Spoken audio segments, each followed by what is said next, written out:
Alexandre Rodrigues, do canal do Instagram NeuroExpert, que vai dar umas dicas para a gente de como o cérebro da gente funciona e como que a gente pode usar o cérebro a nosso favor para ter um melhor desempenho e fazer as coisas do dia a dia de um jeito mais eficiente também. Tudo bem, Alexandre? Tudo bem, como é que estamos? Tudo certo. Muito obrigada pela tua disponibilidade de vir aqui no Seu Astral. Estou muito feliz. Imagina, eu que agradeço o convite. É sempre bom falar de uma coisa que a gente adora, né? Ah, é verdade. Para quem ainda não conhece o Alexandre, posso chamar de Alexandre, professor? Claro, nossa. Ele é professor universitário de MBA, pesquisador, empresário, palestrante, consultor de empresas, também é especialista em neuromarketing, gestão estratégica, comportamento humano e organizacional de equipes de alta performance. É muita coisa, hein? É bastante estudo, né? Antes de mais nada, Alexandre, conta pra gente como é que você resolveu ir conhecer o cérebro humano. De onde que veio essa ideia? Então, a minha base de estudos, na verdade, e a minha consultoria, ela iniciou lá pelos anos 2000, 2001, a gente trabalhando muito com gestão estratégica de negócios, né? Implementando estratégias, desenvolvendo medições, trabalhando toda a linha de questão de organização de empresas, né? E chegou um certo ponto que eu começava a perceber que o problema do mau desenvolvimento dos negócios não se dava basicamente na aplicação das ferramentas, porque as ferramentas são perfeitas, elas estão ali, elas são funcionais. O que acontece é que as pessoas não se engajavam como deveriam se engajar. Então a gente iniciava um projeto, ele começava a andar muito bem, daqui a pouco a gente acabava se afastando do negócio para pegar outros trabalhos, para pegar outros projetos, e essas empresas começavam a ter uma performance mais difícil. A gente ia lá olhar o que estava acontecendo e as pessoas estavam com um engajamento mais frágil, né?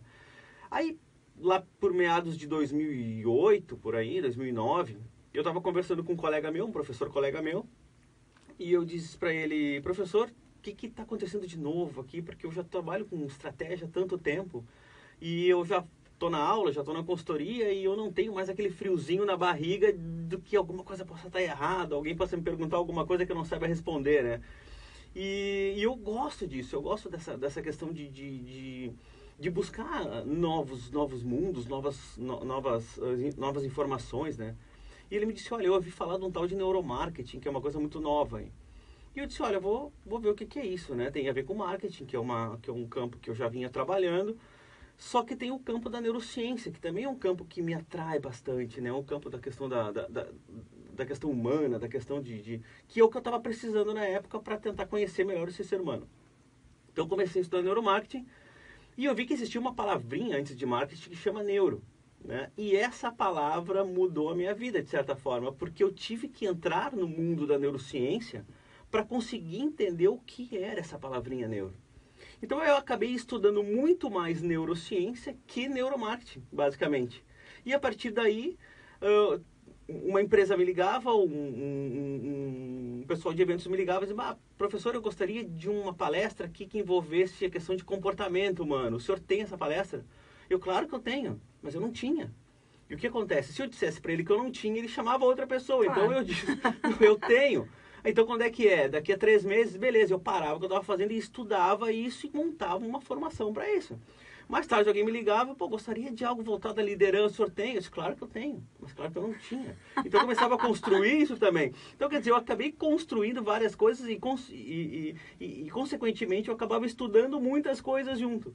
Então, a minha vida hoje, ela se dá basicamente envolvendo questões de neurociência aplicadas a negócios, né? E é onde eu tive bastante sucesso. Então, todas as palestras, todas as aulas que a gente acaba ganhando pessoas que fidelizam em cima desse assunto, né? Porque é interessante para todo mundo. Pois é, isso é muito interessante, até porque tudo que envolve neurociência, as pessoas acham que é uma coisa tão longe, né? Que é uma coisa tão nossa, coisa de intelectuais, tem que saber muito para estudar sobre isso. E no final, tem coisas tão práticas com relação a essa parte da neurologia ou da neurociência, que no final é muito legal, até quis te trazer aqui, pela tua maneira simples de explicar as coisas, né? Então, aliás, queria que você me contasse, você estava me contando fora do ar, uma história curiosa sobre como você resolveu fazer o canal do YouTube. Me conta isso aí. Então, a primeira parte, respondendo a primeira parte, a questão da neurociência hoje, ela é algo que está aberto a todas as pessoas, né? Há um tempo atrás, realmente, era muito complexo isso, porque ela estava muito na mão dos neurocientistas, da medicina, mas hoje não. Hoje você tem aí milhares e milhares de livros à disposição, né? No meu caso, eu tive que puxar artigos de fora, né, dos Estados Unidos, baixar esses artigos, traduzir isso e trazer isso para uma linguagem mais simples, mas hoje tem bastante recursos para a gente conseguir trazer esse tipo de assunto, tá? O canal do YouTube foi muito louco essa história, porque ele nasceu sem querer. Hoje a gente está com quase 4.000 seguidores lá no canal de educação, que eu acho que é interessante. Sim, né? sim. E aconteceu que durante a aula eu mandava aos alunos um artigo de 3 ou 4 folhas para eles lerem, para a gente dar uma olhada na aula. Chegava na aula e ninguém tinha lido. Eu disse, pô gente, por que ninguém leu o artigo que eu pedi, né? Como é que a gente vai fazer? A gente vai ter que ler na aula agora, ou tempão que a gente perde. E eles me diziam assim, pô professor, mas tem 3 folhas para ler. Eu disse, nossa gente, são 3 folhinhas para ler. Então eu acabei percebendo que essa nova geração, eles não gostam muito de ler. Eles não têm a cultura da leitura como deveria, né? O que é um pecado grande. O que acontece? Eu comecei a gravar vídeos com a introdução da aula que eu gostaria que eles assistissem antes da aula e enviava isso. Eles vinham assistindo isso no ônibus e eu tive um retorno muito maior, um engajamento muito maior dessa turma a partir do momento que eu fiz isso. Tropical FM, a rádio do Brasil, e a gente continua falando sobre como melhorar a nossa performance com Alexandre Rodrigues do canal NeuroExpert. Alexandre, é verdade que tem maneiras de ensinar o cérebro a aprender? Por exemplo, às vezes a gente tem dificuldade de aprender línguas. Tem como treinar o cérebro a aprender de um jeito melhor? Então, existem centenas de maneiras de como o cérebro aprende, tá? Existe um mito que diga, você aprende de uma maneira, você aprende de outra forma, né? Eu na aula, eu costumo demonstrar algumas formas, eu tenho uma lâmina lá, por exemplo, que mostra pelo menos 12 formas de como o cérebro aprende, né? Por 12 tipos de canais que ele aprende. Mas existem muitas formas de aprender. Muitas vezes, aprender línguas especificamente, ela é um tipo de aprendizado que ela envolve questões mais lógicas, emocionais. E eu posso dizer como eu aprendo, tá? Eu aprendo de uma maneira muito lógica, eu tenho que encontrar sentido nas coisas. Coisas muito abstratas, coisas que eu não consigo conectar com a minha vida cotidiana, eu tenho muita dificuldade em guardar. Por exemplo, aula de história que tinham datas, por exemplo. Eu tinha muita dificuldade em relação a isso. Mas, por exemplo, aulas que tinham a ver com o cotidiano, por isso que na faculdade, na universidade, eu tinha mais facilidade do que na escola. Na escola eu nunca fui um bom aluno. Exatamente por isso, eu não conseguia enxergar a conexão disso com a minha vida. Onde isso iria me ajudar? Porque senão também não tinha interesse, né? Não te despertava o interesse, é isso? Exatamente. O interesse, ele está diretamente ligado ao seu nível emocional. Quanto mais você enxerga o interesse, mais você se emociona com aquilo. Ou seja, o nosso cérebro, ele vai reter as informações que basicamente trazem mais relevância emocional. A relevância emocional, ela está envolvida com a prioridade que você dá e a prioridade que você tem naquele momento. Então, por exemplo, eu vou dar uma aula de física quântica agora aqui. Quantas pessoas iriam estar atentas a uma aula de física quântica? Porque quanto que essa disciplina conecta as pessoas em algum momento da sua vida? Se eu não conseguir, através deste meu público específico, trazendo o assunto que eu estou trazendo naquele momento, conectar com a vida prática dessas pessoas, dificilmente elas vão conseguir reter uma informação. Elas vão reter uma informação que a gente chama de memória de curto prazo, que é por um breve período de tempo. Mas à medida que vai passando o tempo, elas vão esquecendo, porque outras prioridades vão entrando na sua sistemática de atenção. Então, o que eu sempre digo, assim como línguas ou qualquer tipo de matéria, ou qualquer tipo de informação, e a gente não fala só como professor, mas, por exemplo, como líder na sua empresa, que você quer passar uma instrução a alguém, tente trabalhar isso dentro de uma relação emocional importante. Ou seja, o que você vai ganhar fazendo isso? Quais são os benefícios que você vai ter aprendendo essa instrução? Quais são as facilidades que você vai ter quando você incorporar isso à sua vida? E isso até falando em questões de mudança de hábito, por exemplo. Eu tenho um hábito que não é muito saudável, ou eu sou preguiçoso, ou coisa desse tipo. O cérebro, ele está sempre ganhando algo. Ele sempre vai ganhar. Mas a ideia de a gente conseguir mobilizar uma ação ou trazer uma informação ao qual o cérebro retém essa informação é mostrar de uma maneira lógica que ele possa também ganhar alguma coisa em cima daquilo. Então, por que você tem que aprender inglês? Porque você vai ser mais feliz, você vai conseguir um trabalho melhor, você vai conseguir se comunicar melhor com outras pessoas, você vai conseguir passar um exemplo para o seu filho de que você também consegue, ele também vai conseguir. Então, existem vários vieses que você possa perceber ali, um benefício, então se engajar melhor dentro de um determinado conteúdo. Isso pode ser usado, então, com crianças, né? Igual você está falando. Eu, por exemplo, eu tenho um enteado que tem muita dificuldade de aprender. Ele tem outro ritmo, não tem paciência. O que você recomenda para essas mães ou para as pessoas que têm formadores, né? Professores que lidam com crianças? O que a gente pode fazer para ajudar essas crianças a aprenderem melhor na prática? A criança, ela tem um viés um pouco diferente do adulto, né? O adolescente também. O adulto, ele tem uma questão de consciência a longo prazo diferente da percepção de tempo da criança. Tempo para a criança não existe. Assim. Né? Ela está sempre perguntando sobre o Natal. Quando é que chega o Natal? Quando é que chega o aniversário? Né? Então, assim, ela não entende 2 meses, 3 meses. Né? O adulto, sim, consegue entender. Então, quando eu falo a um adulto que você precisa estudar 1 ano para conseguir aprender determinado conteúdo, determinada informação, ele tem uma consciência maior em cima disso, ele respeita um pouco mais esse tempo. A criança não consegue entender isso. Então, a sugestão é que haja algum tipo de motivação de curto prazo para que essa criança, passo a passo, ela vá ganhando recompensas dependendo do tipo de aprendizado que ela vá tendo. Então, por exemplo, se uma criança fez bem o seu tema de casa, se ela tirou uma nota boa na escola, fazer alguma coisa agradável com essa criança, para o cérebro dela reconhecer que o prazer da vida está em ela ter uma performance boa também. Ah, sim, muito interessante, Né? gente. Está vendo como é muito assunto? Fica aí que já já a gente volta com Alexandre Rodrigues, do canal NeuroExpert. Agora vamos ouvir mais um pouquinho de música. Tropical FM, a rádio do Brasil, e eu continuo aqui com um papo muito interessante com o Alexandre Rodrigues, que está contando para a gente de um jeitinho bem didático para a gente desmistificar essa história de cérebro. Eu queria te perguntar um pouco sobre a questão da memória, Alexandre. Com tanta informação hoje em dia, está cada vez mais comum a gente ter dificuldade com a memória. Isso tem a ver com a minha idade, com a nossa, assim, de um modo geral, ou é mesmo excesso de informação que está enchendo o HD da gente mais rápido?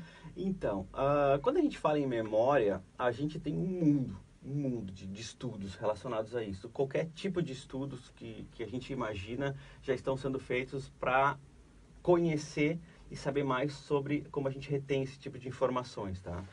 O que acontece é que a gente tem a questão biológica da memória, a maneira como ela foi desenvolvida, né, lá com o Homo sapiens, lá com a nossa evolução, que vamos se reportar aí a 80 mil anos atrás, nós tínhamos uma vida que chegava aos 30 anos de idade no máximo. Pessoas com 30 anos de idade era uma anciã já, praticamente, né? Então, quer dizer, a gente não precisava ter um registro de memória com muitas informações. Qual era a nossa grande preocupação 80 mil anos atrás, dentro da nossa última evolução? O que a gente vai comer hoje? Como é que a gente vai fugir do perigo e com o que a gente vai reproduzir? Isso eram os 3 temas principais de uma vida. Quanto problema, né? Eram os 3 temas principais de um ser humano, né? E o que nós temos hoje de preocupações? Milhares e milhares de coisas que nos afetam, né? Então, é a escola das crianças, para onde é que a gente vai passar férias, como é que a gente vai pagar a conta, o que a gente vai comprar primeiro, que tipo de carro, que tipo de casa. Então, assim, são milhares e milhares de informações. E à medida que vai passando o tempo, a gente vai vendo que as informações vão chegando com muito mais, de uma forma muito mais massiva. O nosso cérebro ele não é projetado para absorver informações, muito pelo contrário, ele é projetado para eliminar informações que não são úteis. Então, o que acontece? Para que as informações que você absorve são quase sempre as informações que, de certa forma, o seu cérebro enxerga que são úteis para a sua vida.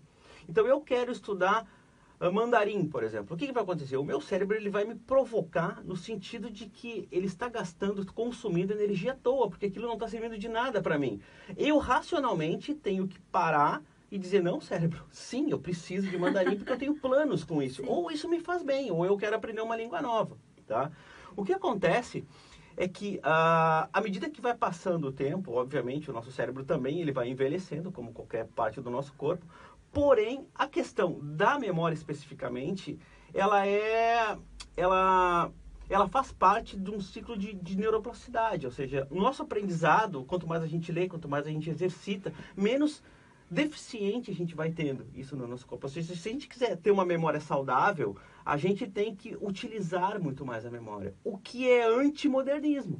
Se a gente for ver bem, antifuturismo. Hoje, se eu for para casa, para eu não me incomodar, eu boto no Waze e acabou. Eu vou lá no Waze, o Waze vai me dizendo. Antigamente, o que eu fazia? Eu olhava mapa, eu tinha que projetar como é que eu chego na minha casa, como é que eu tenho que gravar o caminho, né? E hoje a gente usa o Waze mesmo sabendo o caminho, né? Você já deixa ligado ali automaticamente. É a história que eu ia te perguntar sobre a próxima pergunta, a questão do piloto automático. Sim. Porque a gente faz muitas coisas no piloto automático, né? E eu queria saber se tem alguma dica que a gente pudesse organizar melhor as coisas no cérebro, saindo um pouco desse ciclo do piloto automático. Então, a questão do piloto automático, ela foi desenvolvida no nosso cérebro que é para agilizar a performance também. Então, quer dizer, a minha massa de hábitos que eu tenho hoje, por exemplo, se eu chegar em casa e largar a chave num lugar diferente de onde eu sou acostumado a chegar, provavelmente amanhã eu bato a porta de casa que esqueci de pegar a chave, porque ela não está no lugar onde eu sempre colocava. Se você for ver a maneira como você se arruma, é sempre da mesma forma. Então você tem um comportamento padrão já. E o que acontece com esse comportamento padrão? Ele começa a tomar tanta conta da sua vida que você para de racionalizar sobre os detalhes desse meio. Daqui a pouco a gente vai sair do estúdio, vai olhar as luzes de Natal e vai pensar o quê? Nossa, já é Natal. Porque o tempo acaba passando rápido, porque a nossa vida está tão automatizada, e isso não é ruim. Mas só que nós temos que ter a capacidade de discernir o quanto que a nossa vida está automática e quanto nós estamos realmente vivendo. Ou seja, a gente não consegue aproveitar uma obra de arte, a gente não consegue aproveitar um dia bonito, a gente não consegue reconhecer um pôr do sol, a gente não consegue reconhecer um filho, brincar com um filho, porque a nossa vida está tão automática. E o nosso cérebro adora isso, porque ele consegue fazer muito mais coisas em menos tempo, que a gente praticamente não racionaliza o nosso tempo. Então, o que se diz que nós somos seres totalmente racionais, existe um breve engano aí. Né? O que a neurociência vem demonstrando é que nós trabalhamos com algo que chama-se lapsos de racionalidade. Em alguns momentos do nosso dia, a gente realmente pensa o que vai fazer. Caso contrário, a gente tende a viver numa vida muito automática. Muito bem, bora curtir então mais um pouquinho de música. Já já a gente volta para falar um pouco mais com o Alexandre Rodrigues, que dá vontade de ficar falando o resto do dia. E daqui a pouco a gente volta. Tropical FM, a rádio do Brasil. A gente está de volta aqui com o Alexandre Rodrigues, do NeuroExpert no Seu Astral. Alexandre, eu estou sabendo que você vai dar um curso no CNAE, né? Para quem não sabe, gente, o CNAE é o Centro Nacional de Apoio ao Imigrante. E você, Alexandre, vai dar um workshop, né? Com o tema de neurociências aplicadas a negócios, tô certo? Então, o CNAE foi muito gentil, abriu as portas pra gente, né? Eu já dei, eu acho que 4 ou 5 palestras aqui em Portugal, já está um ano aqui. Mas o CNAE está sendo muito gentil, acreditou na ideia e resolveu abrir as portas para a gente fazer esse workshop lá. Vai ser um workshop de 4 horas, é um aulão, né? Eu reservei um material muito interessante, algo mais genérico, voltado realmente a negócios, né? Mas a gente vai falar de cérebro lá e eu tenho absoluta certeza que todo mundo vai adorar. É isso que eu ia te perguntar. Você consegue explicar de uma maneira simples que aprendizado que as pessoas vão ter nesse dia lá? Então, eu tentei trazer uma parte mais básica, em relação a como o cérebro funciona em determinados momentos, né? Por exemplo, a formação de neuromarketing, por exemplo, ela tem 24 horas aula, a formação de neurocomportamento tem mais 24 horas aula, a formação de neuroliderança mais 24 horas aula. Então, o total de conteúdos gira em torno de, mais de 800 tópicos. Sim. Então, assim, é impossível trazer isso tudo em 4 horas. Mas o que eu fiz? Eu tentei trazer isso de uma forma mais amigável, esse apanhado de elementos que façam com que a gente saia dali pensando de que a gente tem que mudar, de que a gente tem que enxergar a vida e as coisas de uma forma diferente e principalmente trazer isso para dentro do nosso negócio e pensar o nosso negócio de uma forma diferente. Eu acho que e para quem quer voltar desse workshop? Para todo mundo que tenha curiosidade. Eu já tive neurocientistas na minha aula, eu já tive advogados na minha aula, eu já tive pessoas de marketing na minha aula, eu já tive mãe, pai de família na minha aula. Então, assim, todo mundo adora o tema cérebro, porque todo mundo tem cérebro, todo mundo em algum ponto se envolve. Muitos não usam. Muitos talvez não usam o seu potencial, vamos dizer Sim. assim, né? Mas a gente pode, de uma maneira simples, mostrar os efeitos e mostrar como as pessoas são realmente para que elas se enxerguem. Eu acho que esse é o grande benefício. Muito bem, então vamos recapitular as informações, gente. Quem quiser se inscrever para o workshop de neurociências aplicada a negócios, tem que entrar em contato pelo Instagram do Alexandre, o @neuroexpert. O workshop vai ser no dia 27, se eu estiver errado, você me corrige. Vamos lá. O workshop vai ser no dia 27 de março, às 14 horas, na sede da ACM, que é o Alto Comissariado para as Migrações, lá na rua Álvaro Coutinho, 14, aqui em Lisboa. Se você não tem como anotar agora, mas quer mais informações, me chama lá no Instagram do Portal Seu Astral, que eu vou deixar tudo lá para você saber como que faz para se inscrever. Alexandre, muitíssimo obrigada pela sua presença. Bom evento no dia 27. A Rádio Tropical é apoiadora também do evento e se tudo der certo, a gente também vai estar lá junto com você. E eu queria te falar uma coisa. Eu normalmente acabo o programa perguntando ao meu entrevistado se tem uma música que a pessoa goste para encerrar a entrevista. Tem alguma que você gostaria de ouvir? Sempre tem, né? Antes de eu dizer a música, eu quero agradecer também a Rádio Tropical, principalmente pelo apoio, pelo espaço, né? Eu acho que é maravilhoso isso. E, bom, vamos lá. Para a nossa música, eu gostaria de pedir uma música que significa muito, né? Que é a Felicidade, do Seu Jorge. Porque as pessoas me perguntam também sobre felicidade, onde está a felicidade dentro do nosso cérebro. E eu vou tentar responder isso de uma maneira rapidinha e assertiva. A felicidade está na maneira como você enxerga o que você tem hoje. As pessoas esperam ter muito dinheiro para ser feliz, e isso não acontece nunca. As pessoas esperam, mas se você for olhar para o seu lado e você vê o seu filho do seu lado, saudável, olhando uma televisão, isso já é felicidade. O pôr do sol da praia já é felicidade.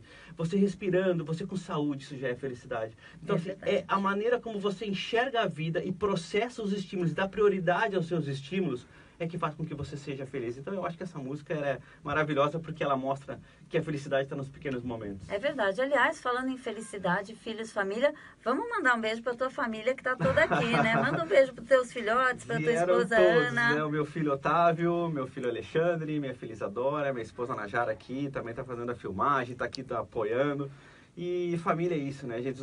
Os amigos que a gente fez aqui em Portugal também, que também é a nossa família, né? É verdade. Tá todo mundo nos ouvindo, todo mundo nos apoia.